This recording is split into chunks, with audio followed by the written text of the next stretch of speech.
used to roam through parts of the Southwest hundreds of years ago before they became endangered. They are magnificent creatures. I mean, the video, they are so cool looking. And now a rare Jaguar sighting near the Arizona-Mexico border is giving experts hope that the cats are making a comeback.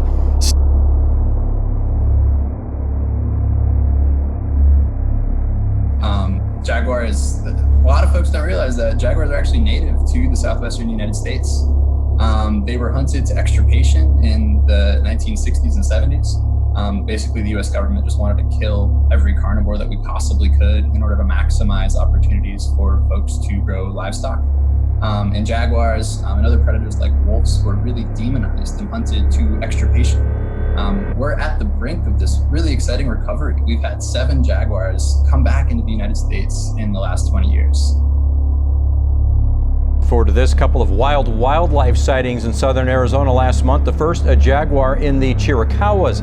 Arizona Game and Fish says the jaguar was spotted on wildlife cameras on January 6th. They say it's the same jaguar they've seen in those mountains several times since 2016. And in the Huachuca Mountains, they saw a familiar ocelot on January 14th. Game and Fish says they've spotted this ocelot in the mountains since 2012. Beautiful, beautiful. They are beautiful. Yeah.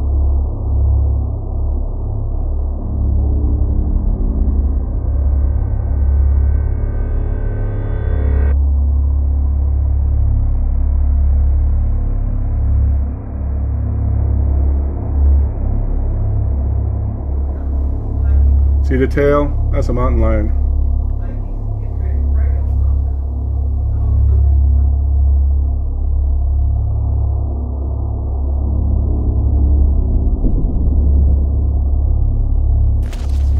It's one of my new favorite trails. I think just because it was the new year, we decided we wanted to do something fun. At the trailhead of a new year, Pima Canyon Trail is covered in foot traffic. Hikers leaving their own habitats to venture into another. You pretty quickly get away from the housing developments, and it's pretty remote up there. The escape is part of the appeal, but also a reminder to proceed with caution. We thought the risk was too great and that we had to take action. Action was taken after human remains were found near the trailhead on Monday. 3 mountain lions, an adult female and 2 cubs, were said to be feeding on them.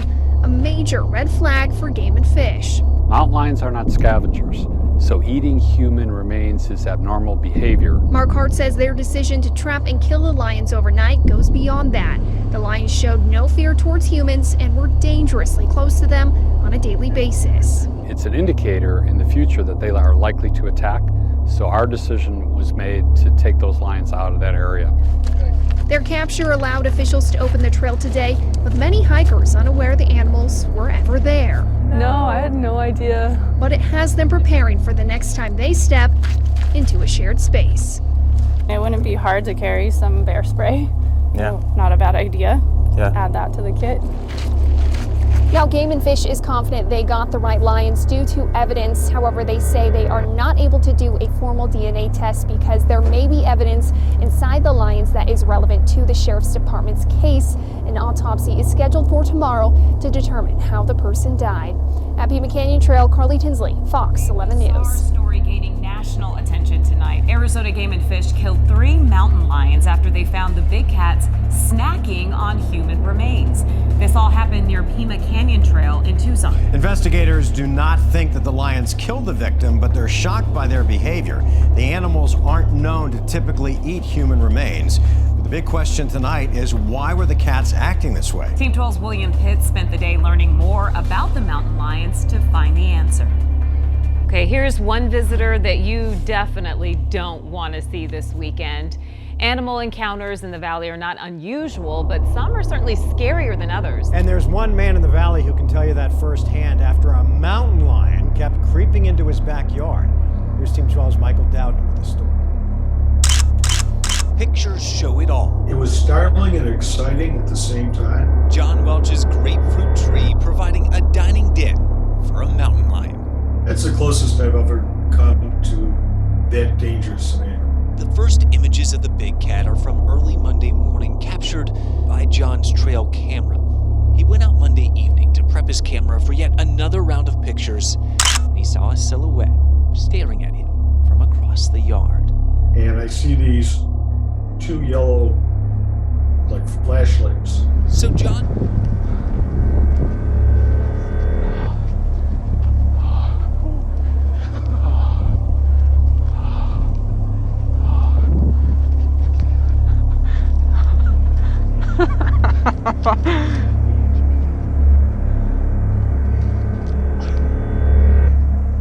You're done.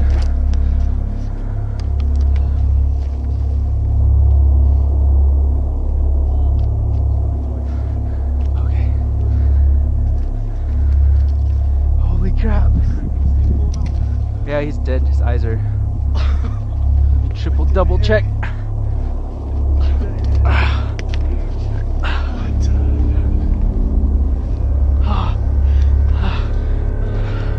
Wait first. Here, Craig.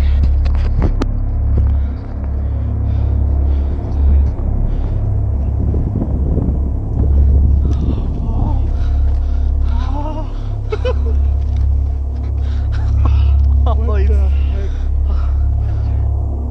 Steve. Lay beside it.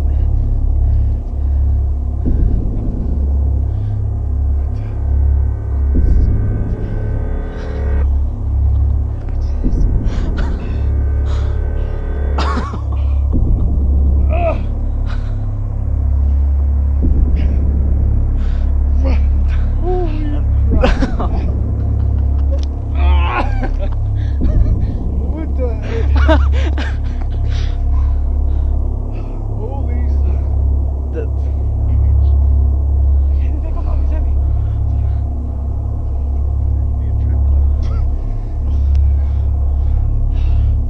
It's heavy. Holy crap. That's what I said.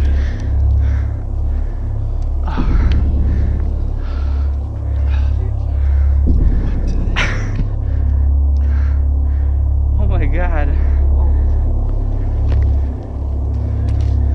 It's huge. Pause. This is the same one. God.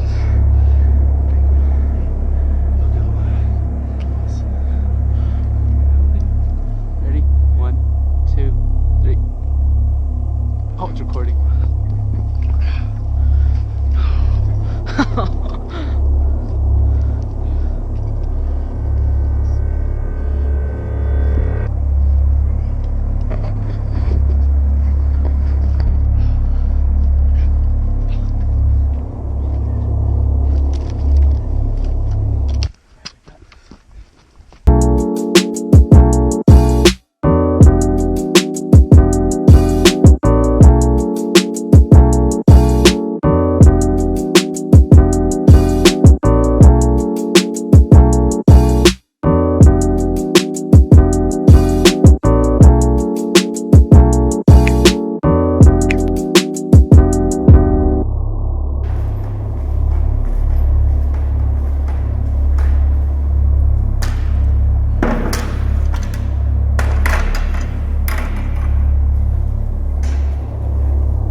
What's up, everybody? Thank you for tuning into my channel. Smash up that like button, hit the subscribe button, and definitely hit that notification bell so you get notified every time I drop a new video.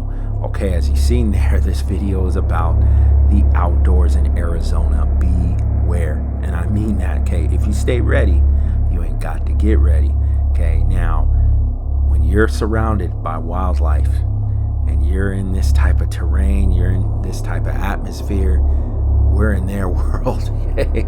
So they venture off into the neighborhood sometimes, as you guys see in these videos with these mountain lions, these jaguars. Okay, the history runs deep here. Okay, and I'm gonna drop some footage on you guys that'll blow your mind. Okay, especially if you really don't stay in tune, and if you think you want to go up to the mountains and it's, you know, it's all gravy, it's all safe. Not all the time, guys. You really got to stay aware and be aware of your surroundings. Know where you're at. Okay, just be aware. I'm not trying to scare you. There's nothing wrong with going hiking. I've done it. I've loved the outdoors since I was a kid. Okay, and I'm just going to give you guys a quick story. I'm going to run through it really quick about my encounter with a black bear, but stay with me, guys. Stay tuned. I have great footage right after this for you guys about Arizona outdoors. It gets deeper. I have a lot of footage. This is a long video. Okay, I want to keep this short. I only want to talk for about 5 minutes and just let the rest of the video play. It's great footage. It's good insight, especially if you're thinking about moving here. These are things you need to look out for and be aware of. You see my video about the scorpions, okay, invaded my house. There's a lot of stuff you better watch out for, okay? So here we go. Let's jump into it. All right. Now, I had an encounter with American black bear. If you know about California, you see the California state flag, California Republic, the bear there, right there, right? Okay. Loud and proud. All right. So California is a dump now to me. Okay. That's why I left. Never going back. Right. I don't agree with nothing that is going on with California. I left a long time ago. Never looked back. Okay, if you've seen any of my other videos, my Arizona Wildcats video kind of goes into my background, my history. Del Taco video as well goes into my history as well. I don't want to have to repeat that stuff. If you guys want to learn more about me, you can see those videos. So let's keep it short, keep it sweet. All right, so in Southern California growing up, my parents sent me to a Christian camp for about a week out in Big Bear. Okay, in Southern California, Big Bear is like a getaway. So compare Flagstaff, Lake Tahoe, you know, Yosemite, things like that. Big Bear is about 6,500 feet elevation. Okay, you can breathe good up there. You can smell the pine, and it's full of bears, full of wildlife. Right? They have a huge lake, Big Bear Lake. They got a ski resort. I used to go snowboarding when I was in high school up there. So I got introduced to snowboarding from my cousin up there. Love the outdoors. People love Big Bear Lake, on jet skiing up there plenty of times. Stayed in the cabins. It's a getaway for Southern Californians. Okay, we have the beaches. You know, we have a lot of stuff that you can do outdoors as well, but it's like to get away from the hustle and bustle, Hollywood, you know, SeaWorld, Disneyland stuff, touristy stuff. It's a getaway for Southern California. It's right outside San Bernardino in the San Bernardino Mountains. Inland Empire, you know, we used to play Big Bear in basketball and tournaments in high school and football practice, all that good stuff. All right, so my parents sent me to Christian camp for a week. Right to this camp. It's fun. We do kayaking, canoeing, fishing, lots of camaraderie, Bible study, worship, praise and worship, and just kind of building that relationship with the kids. You know, we have the camp counselors, the church members, and things like that who are kind of overseeing everything. We've got food, dining, lots of fun. Okay, this is one of the best experiences of my life, but it got crazy. Okay, the first night, if you don't know, in the early 90s, I can't remember I remember they outlawed it, but we used to ride in the back of trucks, pickup trucks on the open bed, right on the open flatbed. We would all sit in there, pack in there, like 10 of us, some laying down, some sitting down. Okay, there were tragic accidents that happened because of this, because people used to go off-roading and things like that. And I did have someone in my high school, unfortunately, that we knew that passed away from off-roading, sitting in the back in the open bed. But pitch black at night. Imagine going in Big Bear into the forest and seeing bears. Okay, I could see their eyes. Okay, I was 8-9 years old around this time, early 90s. And when we got in Southern California in school, we got out. We started school Labor Day, right after Labor Day weekend, September. We got out of school mid-June. Okay, so that was summer break. So it was like heaven for us, summertime. We had June, July, August to ourselves, no school. That's when some of the greatest memories of your life was summer break, right? So parents sent me to summer camp. It's probably like mid-July-ish, end of July, really hot, but we're up there in the mountains, beautiful forests, there's bears there, there's wildlife, lakes. We're doing all these activities, but the first night they put us in the back bed, about 3 trucks, pitch black, and they're giving us a tour. He's got the little megaphone and telling us about, you know, the wildlife and things like that. And you can hear the bears. You can hear them growling. You can hear them breathing heavy. You can hear them running. It's the first time I've ever seen something in the wildlife like that. You know, such a powerful animal, right? And you could see the eyes running with us as we're driving in the truck. And need I remind you, our tire got stuck on the cliff.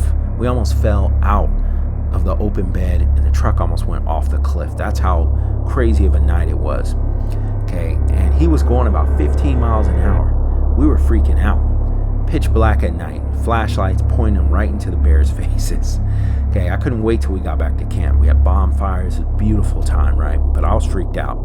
Got back to the camp. We stayed in cabins. There were a lot of cabins on this particular campground. We had a worship center. We had a kitchen, mess hall with kitchen and a stage, and it was it was like a resort, basically, staying at this camp. Great experience. I'll never forget it.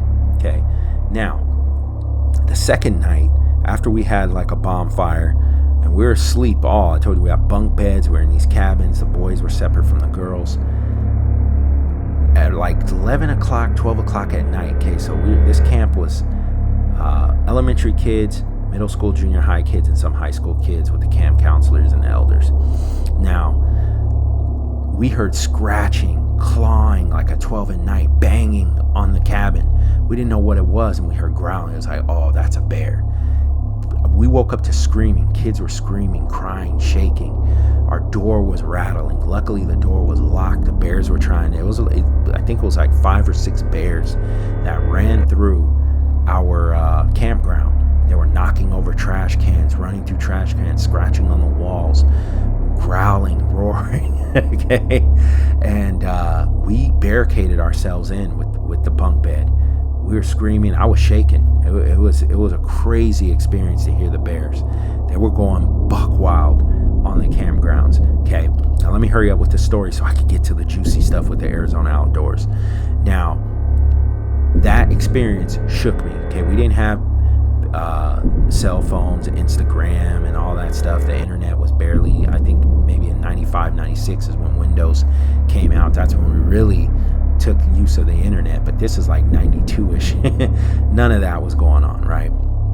So we had to use a payphone. We're up in the mountains. I called my parents, payphone, threw a quarter, like 25 cents, I think it was, throw a quarter in there, 10, 15 cents. Called my parents, like, come pick me up. I'm not staying here. I was crying on the phone. Pick me up, Mom, Dad, no. I want to go back home. Pick me up. Take me back. My dad was like, no, you're staying. They thought I was exaggerating. I wasn't exaggerating. And that was my experience, firsthand, hearing bears like right there, scratching and clawing, trying to get into our cabin. And seeing them, kind of about 20 feet away when we were in the truck driving through those windy roads that they have there in Big Bear that are right next to the forest. So we were doing a scavenger hunt, and I just remember being in the middle of the forest by myself, hearing nothing. It was amazing. At the same time, I kind of had a fear that, wow, I think a bear may come out of nowhere and just maul me. So I left the forest, went back to the campground. But that whole experience for that week, I made it through the week, guys. Okay, my parents made me stick it out. Had an amazing time. I love church camp. Go back years after that. And that's why I love Arizona and I love the outdoors. Okay, but there's always a risk. So if you stay ready, okay, I'm just giving you a hint. So you don't have to get ready. So be aware, okay, especially with the heat. Okay, especially with the being around predators, which are like mountain lions and jaguars and different places. Okay, there's a history here. Remember, this was not always America. Okay, this wasn't all these countries and flags and continent. It wasn't like that before, right? You had the land was conquered, so it used to be Mexico, right here in Arizona region. Remember, New Mexico, Arizona, all this was connected at once. Utah, the Utes, and all the different tribes and things like that. Montezuma came all the way up here. This was known as the North for Mexico. Here, this region was like North Mexico. Okay, Arizona's a newer state. You guys got to remember that. Now, the Mayans, the Aztecs, the Inca, the Olmecs, they talk about the Jaguars a lot. This animal went extinct almost at one point. Okay, they've tried to reintroduce the Jaguar. You got the border wall. There's a lot of issues. Okay, now the Jaguar is still here. They've spotted them plenty of times. Okay, and they're right there at the border of Mexico as well. But there's a wall that kind of hinders them with their travel and things like that, with mating and reproducing. But they're here. They've been here. Okay. That's why you have the Jacksonville Jaguars, Florida Panthers, the cat. The home is here as well. Okay, so look at the Mayans. I'll show you plenty of drawings and paintings that are in the pyramids there. Okay, these are from the Mayan people. There's a lot of history they just don't talk about. Just turn your dollar bill around. You'll see all types of stuff about Egyptian stuff that's here too. And look at my video on Canyon Lake and look at that carving on the mountain there. It's incredible. Okay, there's a lot of history. It's deep. They don't want to talk about it. I don't know why. I don't know why it's only about the settlers and the Old West, which is new. My great-grandmother is older than most of the history that, they say is history, but it's really present. The history is deep here if you really want to know, and it goes back mostly to the Mayans, okay, and a lot of other tribes as well. I don't want to take credit from them as well, but the history is deep, okay? The history is deep if you really want to learn about it, okay? It's not just about the Old West and the settlers, okay? It goes deep, guys. All right, so beware when you go out to these trails and to these mountains and these hikes and these campgrounds, because things have happened, okay? We can't turn a blind eye to what has happened, okay? You don't want to be a casualty, and I was firsthand almost a casualty by a black bear at a young age. I don't think I would have survived that, and you're going to see something similar in this video. So without further ado, I'm going to jump into the rest of the video. You guys don't have to hear my mouth or my stories again. Okay, so thank you guys for watching this video. Share it if you love it. Like it if you love it. I'll see you guys on the next one. Enjoy the rest of the video. It's almost an hour long. Check out the wildlife of Arizona and beware.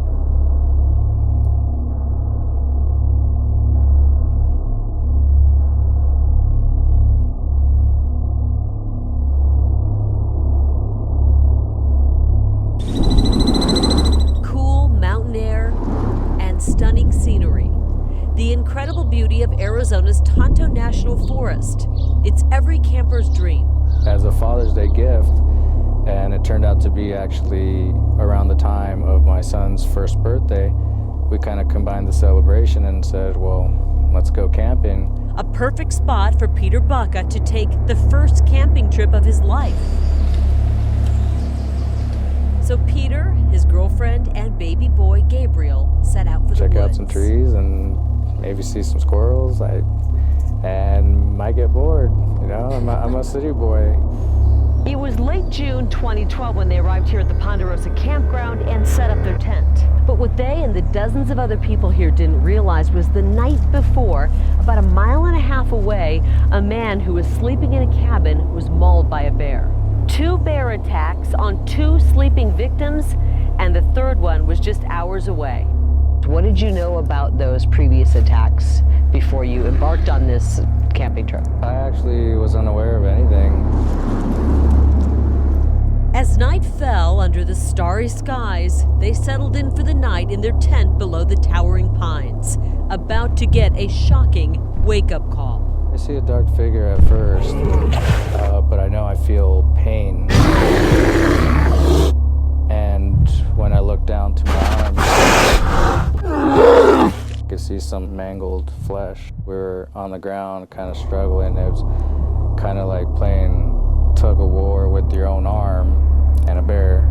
The black bear, the only bear found naturally in Arizona, weighing 150 to 400 pounds. They have razor-sharp claws that make them excellent tree climbers.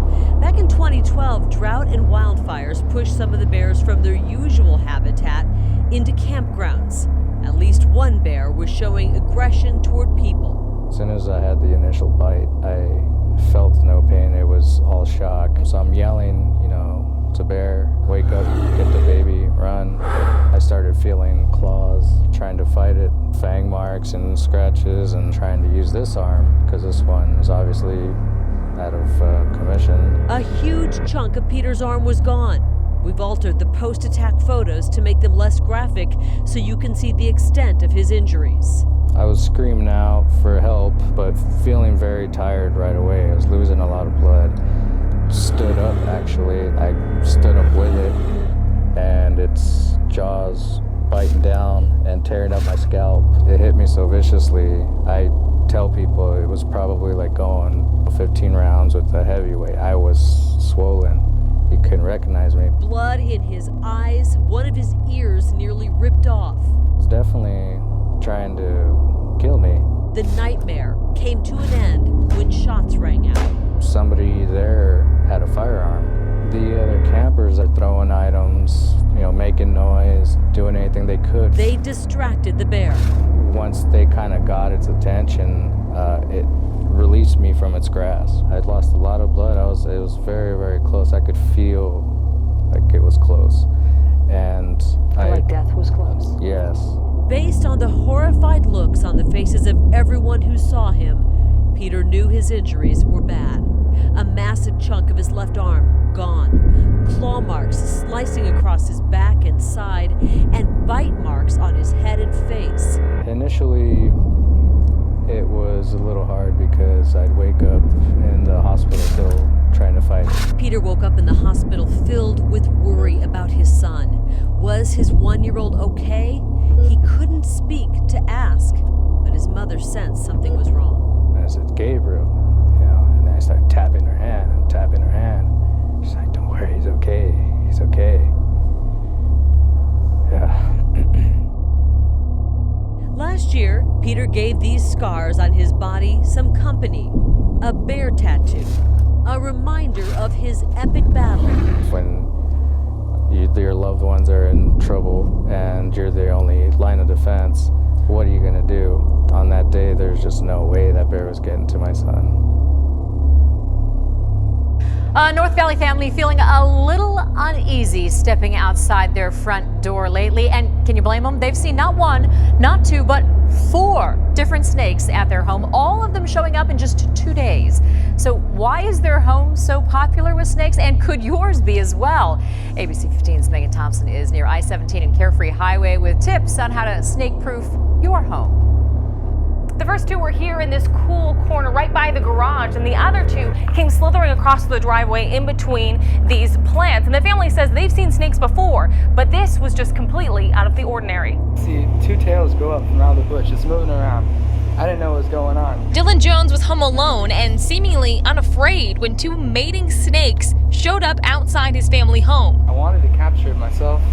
They're afraid I'd get bit. His parents made him call a pest service to take care of that one. But wait, there's more. Just a day later. My first instinct was to look on my driveway, and lo and behold, there was another snake laying on the driveway. The pest service coming out again, finding 2.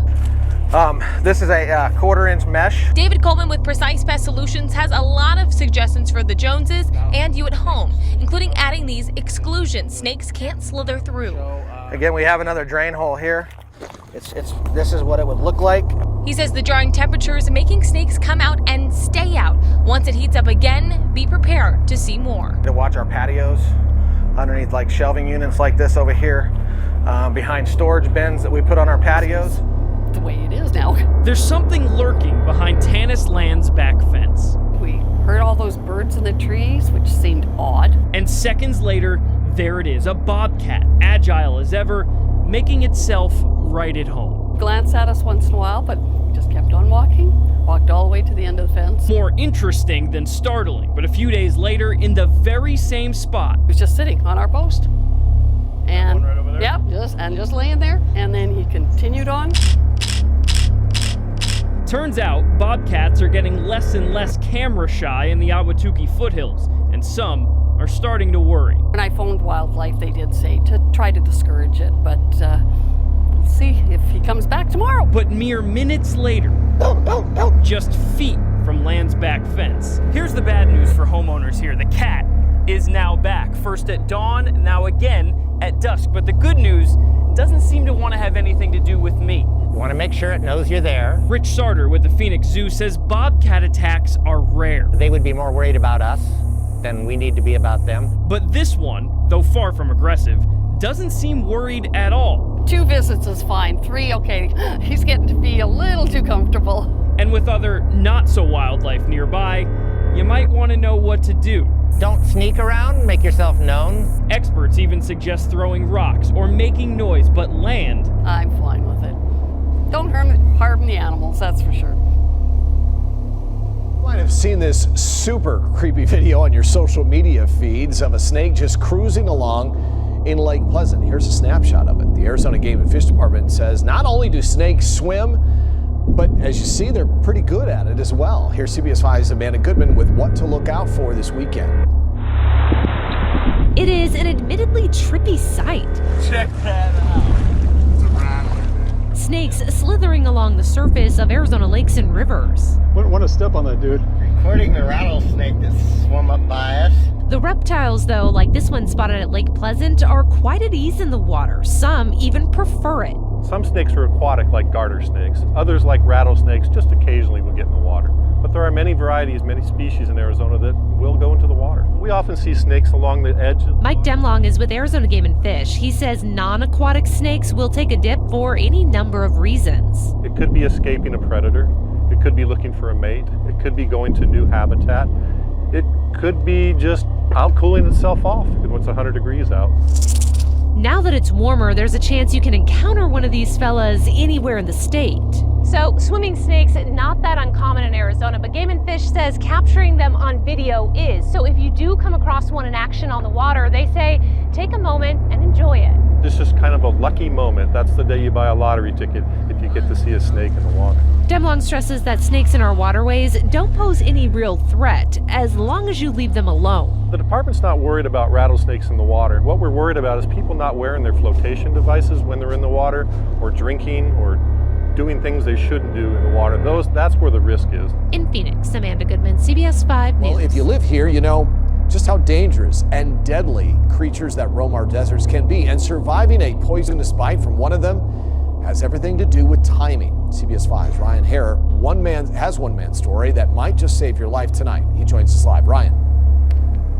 Scene, we're looking out for snakes ourselves tonight because Arizonans know that these desert landscapes are full of snakes. We expect to run into them outside, but we do not expect to be greeted by them in the most unpleasant way on the doormats of our homes.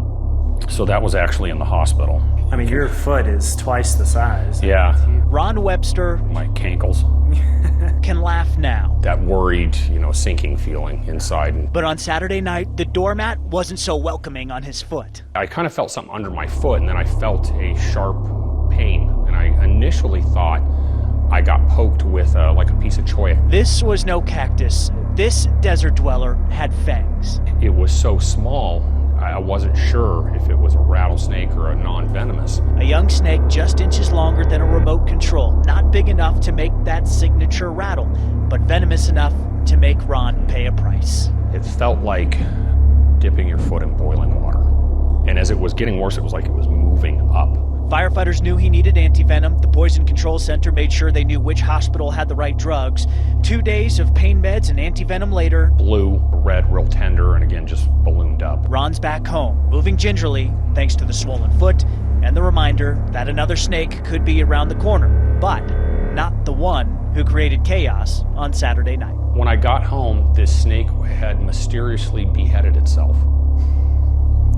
So I guess it felt bad. A friend of mine and I were going for a late afternoon mountain bike ride yesterday, and we picked a trail that we occasionally go on. It's out in North Phoenix, right south of Happy Valley Road. It's called Apache Wash.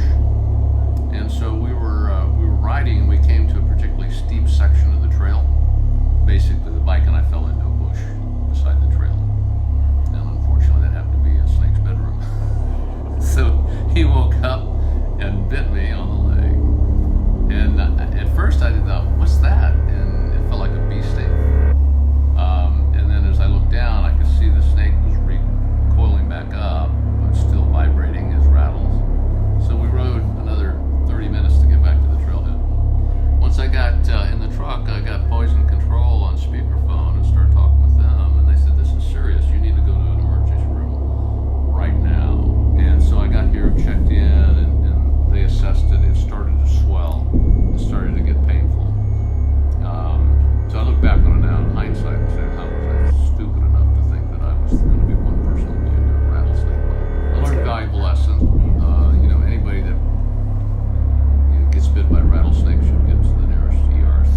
hears that sound knows danger is close, but you have to see this picture to believe it. A rattlesnake curled up underneath a valley couple's bed, a snake that turned out to be pregnant. An air-conditioned house or an apartment to a rattlesnake, especially when it's hot out, is just a nice cave. So that's what the snake found, and that's what it was doing in there. Brian Hughes of Rattlesnake Solutions was the expert who ended up removing that determined Diamondback.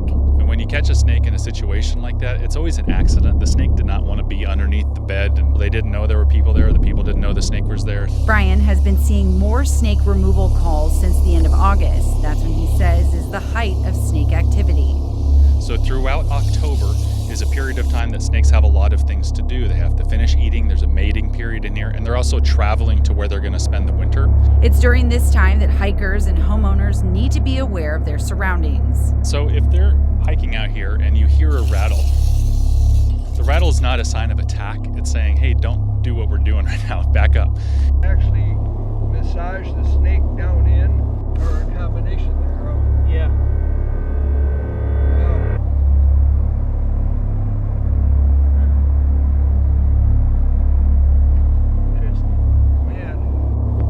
Something I never saw in Wild Kingdom when I was a kid. Yeah, he's got, you can see his head here, he's working on it. Yeah. Working up. Don't get too close to that rattler still. Yeah. Doesn't look too active anymore, though. No, he may be trying to regain some energy. Yeah. Look at him go, though, he's just... There for a while, he didn't make any progress. They were like dislocked and neutral. Yeah. And now you think he can... Oh, yeah, I see now. He's starting to uncoil now. Yeah, he's got him. Yeah. Yeah, He's taking a little break there.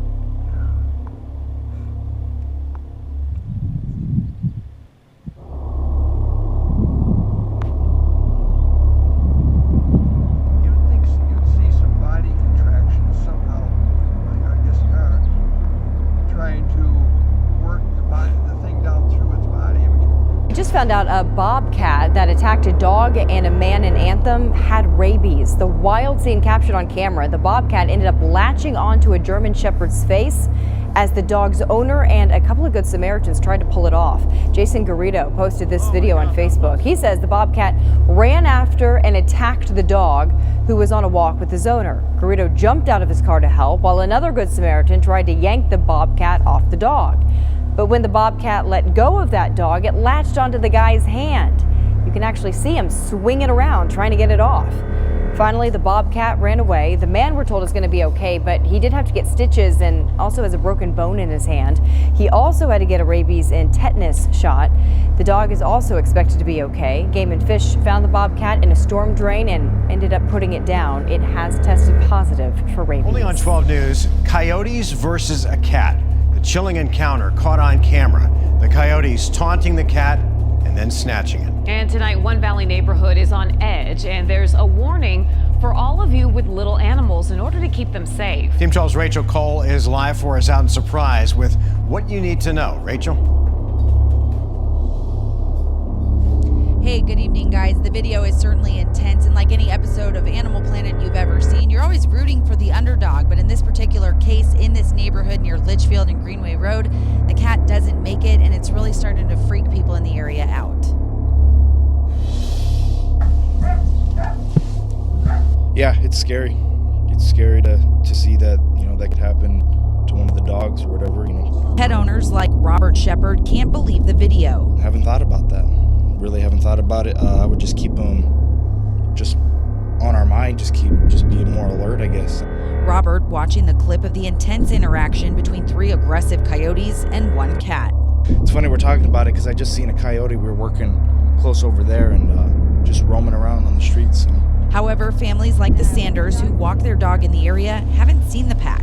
No, not really. Rabbits sometimes. Yeah, it's hard to keep coyotes out, even with the high gate. Most people in the area feel for the coyotes, but some pet owners like Joanne won't even chance opening the screen door to let Gracie, her Westie Poo, out. I'm sorry for the coyotes. They're probably hungry, but still the dogs have to be kept safe. Pet owners of all breeds taking extra caution after seeing the coyotes win this game of hide and seek.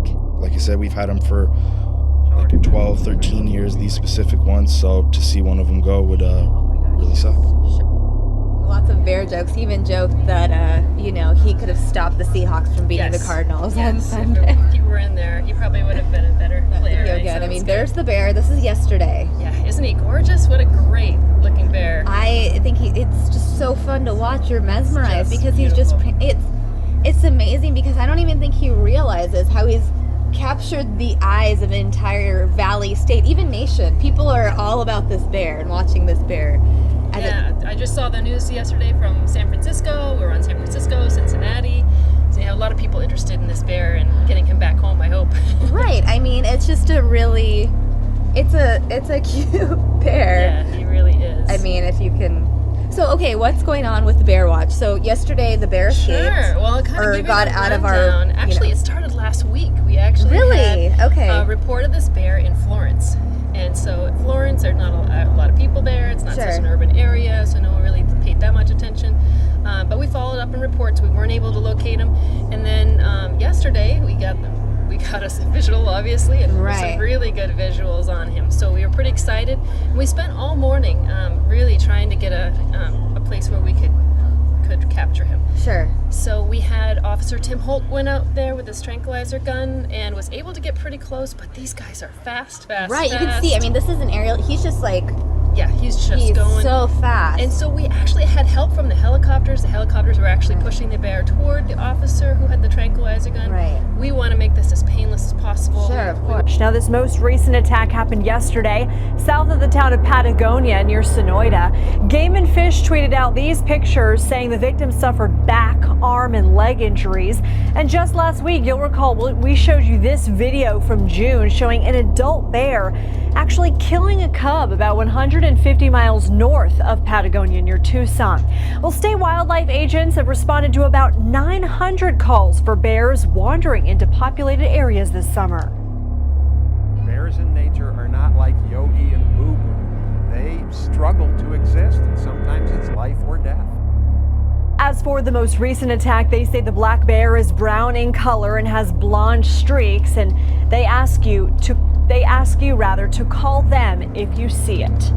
Crazy video of a bear in big trouble, but there's a happy ending here. This bear climbed a power pole outside of Tucson, Arizona, and got stuck there. The local utility company got a call that the bear was tangled in the power lines there. A lineman immediately disabled the electricity. He then went up in a bucket lift and tried to nudge the bear with a long fiberglass stick. After biting and grabbing at the stick at times, the bear came down on its own and then ran off into the desert. It was a remarkable close encounter with a coyote. That was a little scary. But the moments where things got too close might have been a sign of what was to come. We hate doing this. This is sad for us. Arizona Game and Fish confirmed they had to kill a coyote Sunday evening, and it might have been the one in the video. We've been getting multiple reports of a coyote or multiple coyotes that have been following people in this area of Tempe. Only 8 houses down from where this video was shot, a coyote bit a woman's pant leg Sunday night. And the officer was responding to that, and he came upon a coyote that was actually following a woman, and the woman was calling 911 on that coyote. It was then that the Game and Fish officer decided the animal needed to be killed. This is a tragic, preventable incident, and if people stop feeding, we'll have fewer of these kind of things happen. While the agency says it's almost impossible to know if the coyote they killed and the one in the video are the same, they both were too comfortable around humans. That familiarity sometimes escalates to aggression. So to keep these animals wild and alive, it's best to leave them alone. Okay, it's enough. Max Gordon, Arizona's Family. Coyotes, this neighborhood near Tatum and Cave Creek reporting quite a few aggressive animals lately. And we took action to talk to experts tonight who say all of us should take notice. ABC 15's Joe Bartels is live. Joe, how aggressive are we talking here with these animals? Faye, pretty bold and aggressive. Some people say that they've been stalked while walking on walking paths. Other people say that children have been chased by coyotes. And even though this is pretty scary, they say, well, they're going to keep their eyes out. Living in the desert comes with breathtaking beauty, but when the sun sets, the dangers lurk. They're just walking along, they're almost like dogs, but obviously they're coyotes. Some folks living in Tatum Ranch say wildlife sightings aren't that unusual, but lately it's how bold and aggressive coyotes have become that's out of the norm. They're waiting at the bus stop and there's a wash that's probably 30 feet from the bus stop, and the coyote came up and just kind of stood there, and so they ended up, one of the parents had the kids cross the street just to get away from it. That was 2 weeks ago. While out on a walk tonight, Woody Howard and his family are watching the shadows for possible predators. Yeah, I definitely keep my head on a swivel when it comes to coyotes. A coyote-human encounter is very, very rare. Amy Burnett from Arizona Game and Fish says they get reports of aggressive coyotes at least once a week, but she says don't blame the animals. When a coyote becomes aggressive, it becomes aggressive because it's comfortable. And it's too used to people feeding it or being complacent. Burnett says coyotes are very clever, and some have figured out where there are people, there are pets, and possibly food. She says if you come face to face with a coyote, make yourself as big as you can, make noise, and try and scare it off. And you might want to get rid of the pet food nearby that attracts coyotes. Also, that bird feeder. Coyotes like to feed on birds, and if you do come face to face with a coyote, make something that brings a lot of noise. A lot of good advice. Thanks, Joe. Well, we're standing right next to the wash where a lot of these coyotes have been spotted. And since September, 6 dogs and 1 cat have been attacked and killed by coyotes. And neighbors in this area say, hey, they're not just going after small dogs anymore. The latest happened last week, and it was on a 30-pound shepherd and beagle mix. We had to let him go, and I can't sleep. I'm still struggling with this. Elaine and her husband Joe live just off Scottsdale and Bell Roads. Last week, their dog was attacked and killed by a coyote, the most recent attack in just a few weeks. My dog's not a small dog. He was in his own private space, in his own backyard. Then this video from the same neighborhood. But incredibly, the dog in this video, a Pomeranian named Chloe, survived. Its owner, Jennifer Hutsko. And I said, oh my God, no. Pomeranian. Still can't believe what happened next. Neighbors chased the coyote through a park where, coincidentally, a memorial for another dog also killed by a coyote weeks prior was underway. The one guy looked up and saw that the coyote had Chloe in his mouth and took off running after the coyote like crazy, sprinted. And by some sheer miracle, the coyote dropped her. Someone at the memorial saved little Chloe's life. Game and Fish say it's not the coyotes that are the problem, but humans not looking out for their pets. Do I catch a rabbit? Do I catch a dog? Which is easier? So we need to be the ones to be proactive as dog owners and protect our pets. Well, I think that's ridiculous. I mean, you solve a problem before it occurs if you can. So what's going to happen? A small child is the same size as my dog.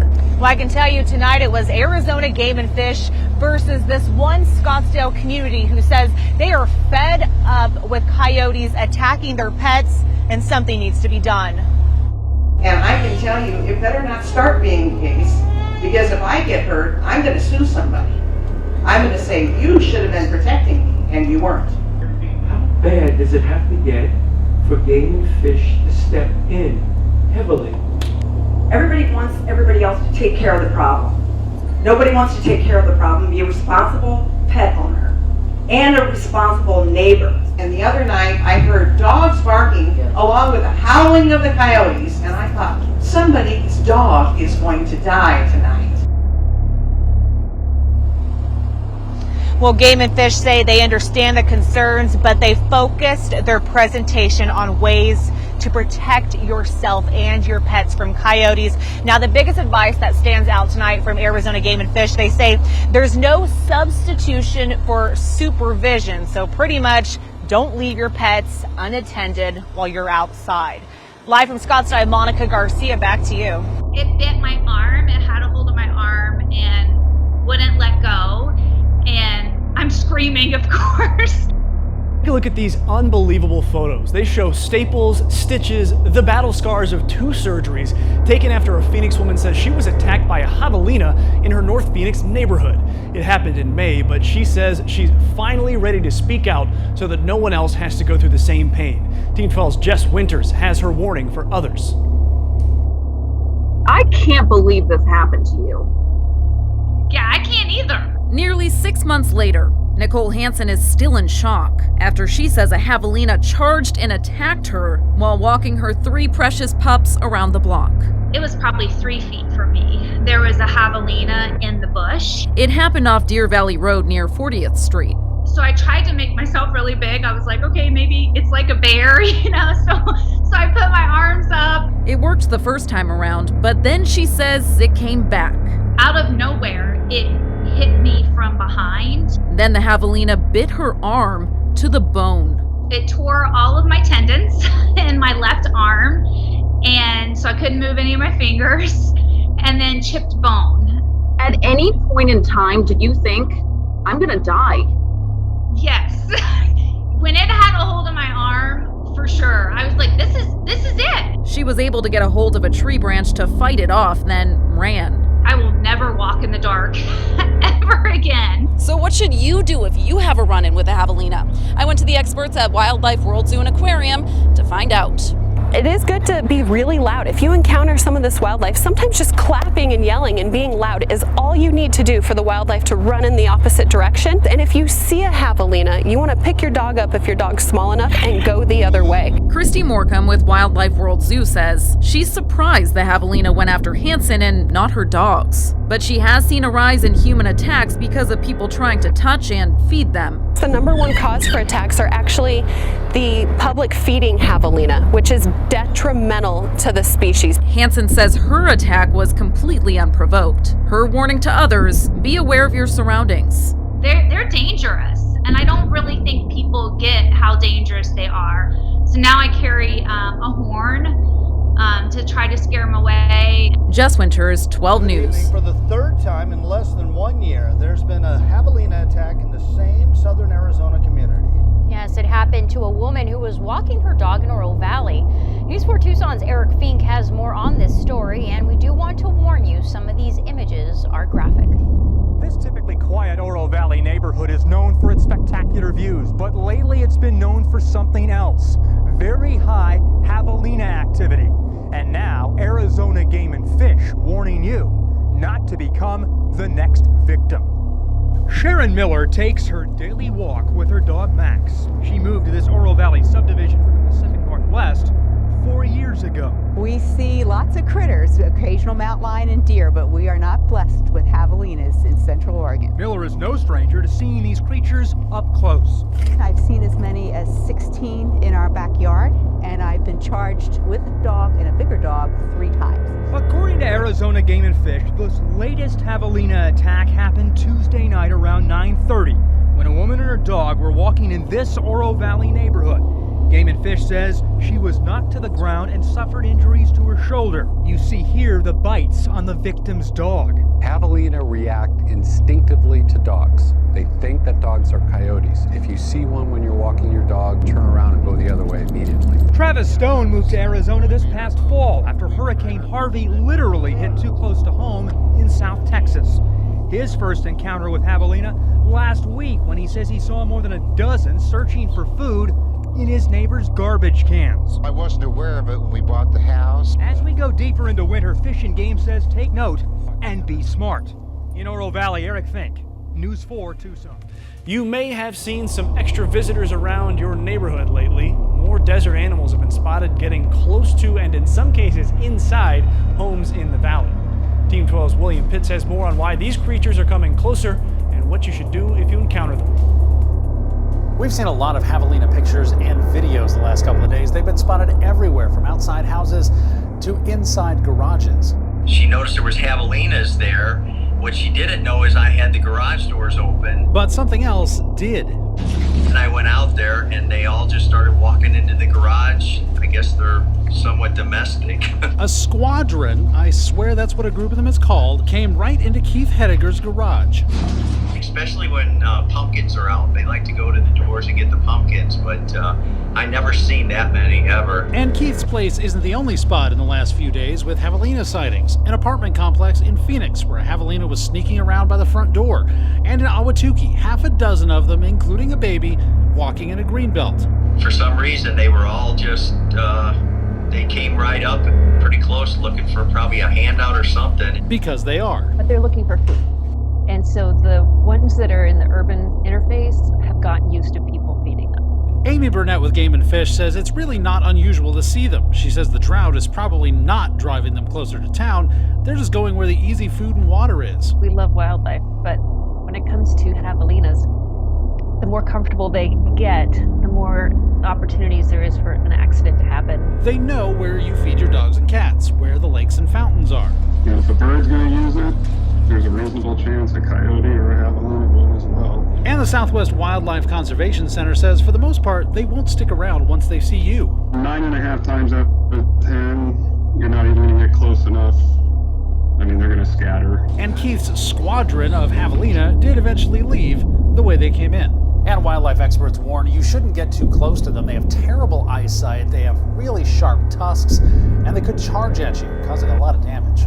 William Pitts. Welcome back to 12 News at 10. It's the video we just can't get enough of. This wild javelina booking it through Tucson earlier this week. Talk about speed. The footage about how fast javelinas can run, which, by the way, I knew Pumbaa was a warthog, okay? But in case you didn't know, Team 12's Trisha Hendricks has the 101 on javelinas. They do commonly flee like that. Watching them sprint off for that long of a distance is fairly impressive. Kimberly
These cats are just stunning.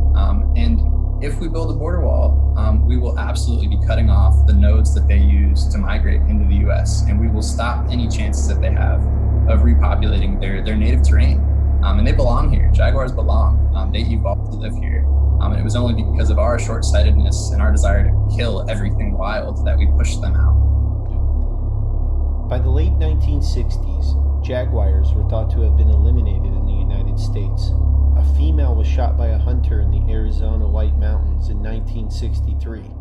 Arizona outlawed jaguar hunting in 1969, but by then no females remained, and over the next 25 years only 2 male jaguars were found and killed in Arizona. Then in 1996, Warner Glenn, a rancher and a hunting guide from Douglas, Arizona, came across a jaguar in the Pelanchillo Mountains and became a researcher on jaguars, placing webcams which recorded 4 more Arizona jaguars.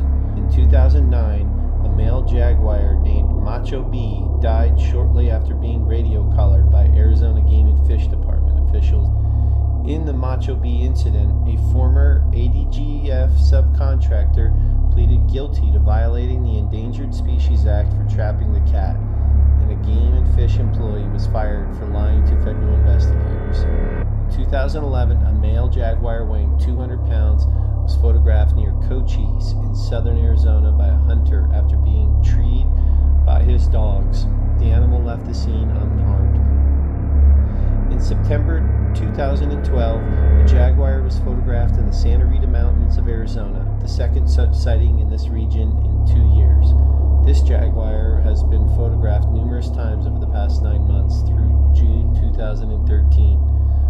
On February 3rd, 2016, the Center for Biological Diversity released a video of this jaguar, now named El Jefe, roaming the Santa Rita Mountains about 25 miles south of downtown Tucson. El Jefe is the 4th jaguar sighted in the Madrean Sky Islands in southern Arizona and New Mexico over the last 20 years.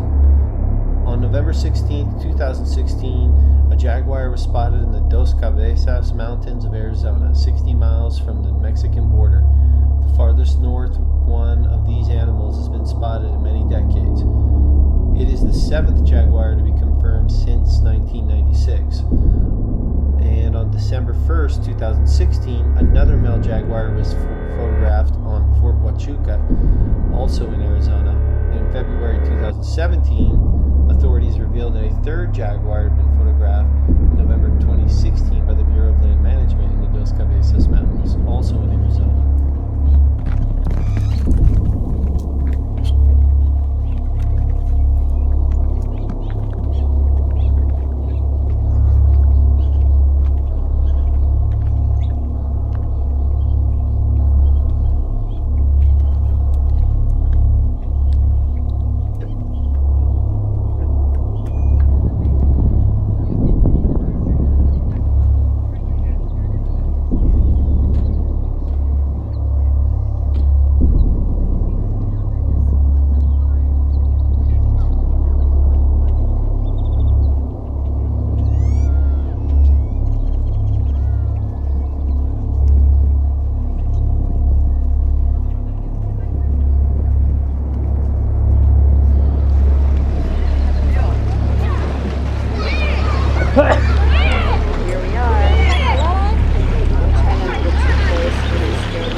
Repulsive rats could be running into your community, creating a neighborhood nuisance. And our explosive growth and development here in the valley may be to blame. Well, think about it for a second. Just as we don't like construction chaos with all the noise and disruptions, it's a safe bet the rats don't like it either. Team 12's Erica Stapleton shows us some ways that we can protect our valley-wide problem. For most people, the problem starts right here. Fruit falls from the trees, attracting animals, and valley exterminators are getting more calls than ever before for rat control. I have no fruit, and I have no trash, and there's no end to it. No end to the rat problem plaguing Irina's condo in Arcadia. I don't have any citrus trees. I don't really have much of a garden. It's just a small, tiny area. And for me, from that area, to remove so many animals, that was kind of like unexpected. These are for big guys and these are for little guys. Buying traps is now part of her weekly routine, and consistently she's catching rats. They need something that they can actually climb up. This valley exterminator is not surprised. He's seen a major spike in the need for critter control. I've seen over the last probably 2 years, probably about 1,000% increase. That's because rat calls are no longer just seasonal for James Escobil. Though fruit trees are an attraction, he believes the new and constant construction is really bringing them out. But there are some things you can do. Most rats are nocturnal, so listen for noises and look for gnawing. They like to nest in our attics and our trees. Keep any branches or plants from touching your home. I've seen them climb up directly on top of stucco itself, right up into the roof before. And look closely for any openings. The areas underneath the windows and the eaves, your stucco lip and edges. A lot of times I would check to see if there's any holes, any gaps at all. Once you have rats, it can take up to a month to shoo them away, or in Irina's case, even longer. I feel like it's an issue that is not being controlled, and I don't think you can really control it household from household. It's very frustrating. You wish that everybody would be involved on a higher level. This is another spot to check your grill. You don't want those guys to get inside and make it their home. Reporting in Phoenix tonight, Lexi Suter, ABC 15, Arizona. Pest control experts I talked to say winter, this time of year, is when they get the most calls about rats, and the rodents are usually on the move at night. I understand completely that people have really strong gut reactions to them. Carolyn Lavender might have an unpopular opinion here. Rats? I can handle some rats.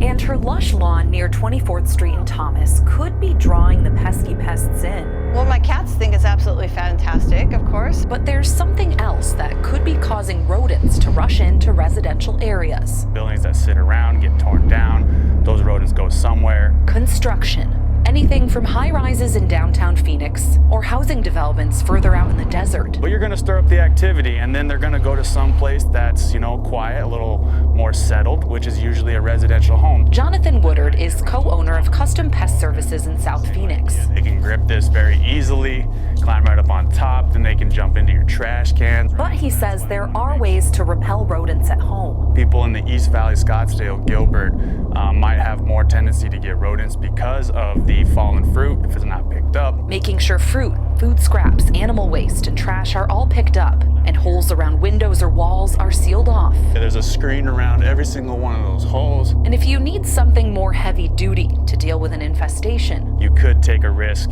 infecting another animal, or even worse, a kid. Don't try to do it yourself, contact a professional. Jonathan says it's really easy for rats to reproduce, so the sooner you tackle the problem, the better. And he adds that most pest services will do a first inspection for free. We're in Phoenix. Erica Stapleton, 12 News.